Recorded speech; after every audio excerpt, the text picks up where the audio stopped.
Olá, família! Sejam todos bem-vindos ao estudo diário das Escrituras, né? Hoje nós vamos estudar aqui sobre a restauração do Evangelho, que é a designação da semana passada, completando com hoje, tá bom? E amanhã a gente já começa aí Doutrina e Convênios, sessão 1, tá bom? Espero que possamos ter grandes aprendizados e principalmente ter mais sintonia com o Espírito Santo, mais intimidade com o nosso Senhor Jesus Cristo e o Pai Celestial, tá bom?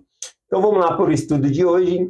O estudo de hoje aqui, eu peguei uma pergunta no manual que diz assim: por que você é grato pela restauração do Evangelho de Jesus Cristo?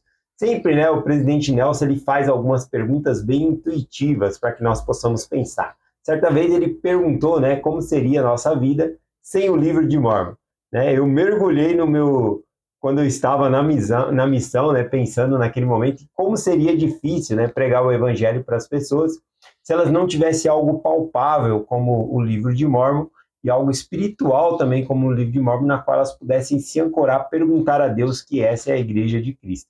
Então, eu acho bem difícil, né, quando se fala do livro de Mórmon. Se não tivesse o livro de Mórmon, eu já lembro logo da missão. Bom, aqui eu trouxe isso exatamente porque a mensagem de hoje, falando aqui pelo que você é grato, né, pela restauração do Evangelho de Jesus Cristo, tem um discurso do Elder Jeffrey Holland, justamente de uma pergunta, né, que o presidente Nelson fez, pedindo para eles olharem para o futuro, lembrando do passado da restauração, né, como seria a vida dele. E aí o Jeffrey Holland, junto com a sua esposa, eles pensaram a respeito disso, sobre eles terem vivido lá no começo da restauração da igreja. Quais são as coisas, os desejos do coração deles, o que eles ansiariam, tá bom? E aí, então, a resposta do presidente Jeffrey Holland, do Elder Jeffrey Holland, junto com a esposa dele aqui, está na conferência de abril de 2020, tá bom? O discurso é um perfeito esplendor de esperança. Então, vamos lá, a resposta que ele colocou aqui, né? Ele falou que o presidente Nelson ele fez essa pergunta e eles ficaram perguntando algumas coisas a si mesmos ali, né? O que está faltando aqui, né? Se eles vivessem lá naquela época, eles certamente se perguntariam: o que está faltando aqui para nós, né?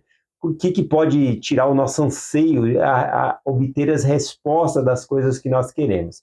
Bom, e uma das coisas que ele falando aqui sobre a restauração do Evangelho, ele fala de algo que ele procuraria com certeza se ele estivesse naquela época lá na restauração. Coisa que nós já temos hoje, mas se ele estivesse naquela época, era algo que ele procuraria com muito empenho, tá bom? E eu acho fortíssimas as palavras do Elder Jeffrey Holland aqui. Ele diz assim, ó: eu teria procurado em todos os lugares possíveis alguém autorizado a dizer a mim e a minha amada Patrícia que nosso casamento, em tais circunstâncias, haviam sido selados para esta vida e por toda a eternidade, para nunca mais ouvir a atemorizante maldição, até que a morte os separe. É estranho, né, que uma das festas mais bonitas que nós conhecemos no mundo é a união de duas pessoas, o casamento, e é justamente nessa celebração que é dita essas palavras, né, segundo o Elder Holland aqui, que parece mais uma maldição, né, até que a morte os separe. Você já vem com data de validade, né, a morte separando ali. Então ele procuraria com certeza alguém com autoridade para poder selar eles para a eternidade, para esta vida e também para a eternidade. Ele continua dizendo assim: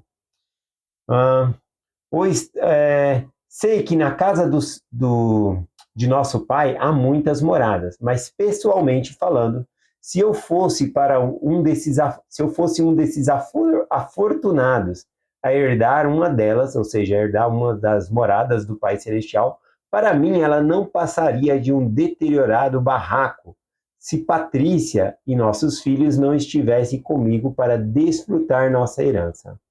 E para nossos antepassados, e alguns dos quais viveram e morreram na antiguidade sem sequer ouvir o nome de Jesus. Eu acho muito forte essa frase, né, dele, e falando, né, que o Pai Celestial tem muitas moradas, como o próprio Jesus Cristo falou. E se ele fosse um dos afortunados a ir para uma dessas moradas, mas se a esposa dele não pudesse ir, aquele local seria como um barraco deteriorado, né? Não faria sentido para ele. Então, para ele, o reino celestial tem que ter a esposa dele, senão não vai ser o reino celestial para ele. Eu achei muito interessante. Mas ele falando aqui sobre a restauração do evangelho, esse era um anseio dele. Ele ia querer que o casamento dele, que a família dele, antepassados, pudessem estar unidos para sempre. Aqui continua.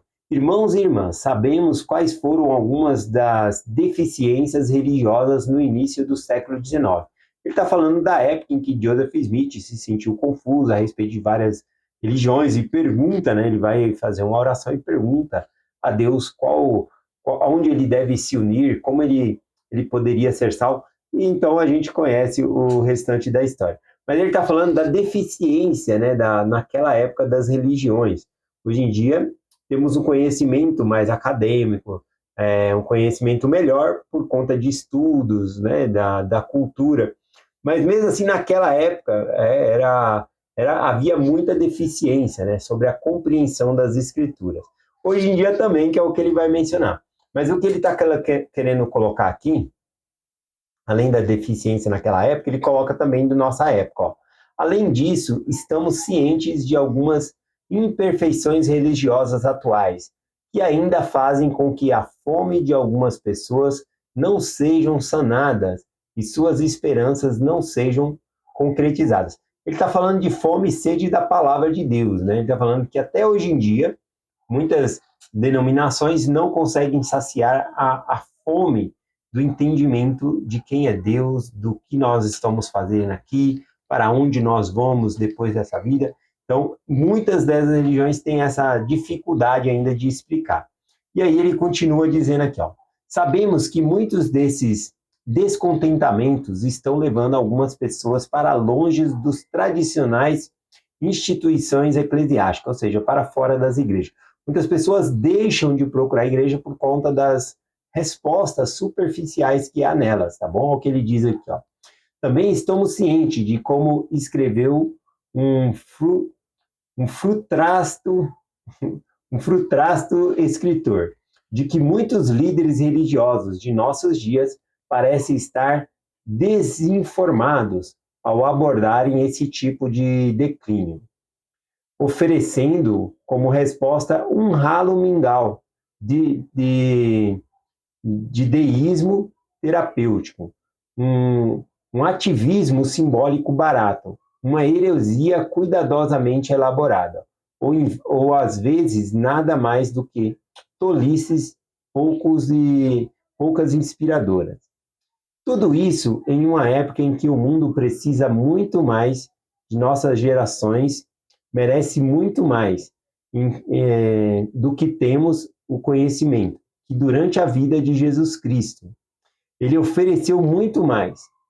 Como discípulos de Jesus Cristo, podemos em nossos dias fazer melhor. Então aqui o convite, né? Ele fala que muitas dessas respostas rasas afastam as pessoas da fé e elas deixam, né, de frequentar, por conta o que nós chamamos hoje em dia também de teologia da prosperidade, né? Muitas religiões parecem coaches, né, que estão ajudando, dando aulas de como a pessoa se dá bem na vida, como crescer, somente dessa vida aqui. A gente tem que estar também preocupado com o reino celestial, né, onde nós iremos deixar.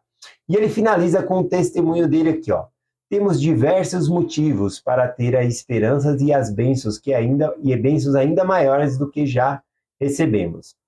Porque esta é a obra do Deus Todo-Poderoso. Esta é a igreja da revelação contínua. Este é o evangelho da graça e benevolência iluminadas de Cristo. Presto testemunho de todas essas verdades e de muitas mais em nome de Jesus Cristo. Ele falou muita coisa aqui, né, no discurso dele. Mas começou com essa pergunta intuitiva, né? Como seria a nossa vida se a restauração do evangelho não tivesse acontecido? Ou se você vivesse numa época em que a restauração ainda estivesse acontecendo, qual seria o seu anseio? O que você estaria buscando? Tá bom? Eu confesso que muitas das perguntas, né, que eu tinha não eram tão reflexivas assim, né? Quando os missionários bateram palma lá na minha porta. Aí, com o ensino deles, aguçou os meus sentidos para essas coisas, né? sobre que existe um Deus, uma verdade, e se existe um Deus, deveria existir também profetas hoje em dia, tal como ele chamava no passado, e assim por diante. Eu era meio distraído. Eu era reflexivo, pensando sobre minha própria condição para com Deus, mas eu não pensava tão profundamente com perguntas tão profundas como o Elder Hollard e os missionários fizeram para mim na época, tá bom? Então, essa semana nós finalizamos aqui o estudo, né, da restauração do Evangelho. Eu sou muito grato, eu sei que eu sou uma pessoa melhor por conta da restauração do Evangelho. E que também esse Evangelho mudou a minha vida e me faz ser um esposo melhor, um melhor cidadão, um melhor filho, um melhor pai. Então, o Evangelho mudou a minha vida por completo, tá bom? Eu não posso viver sem a restauração do Evangelho.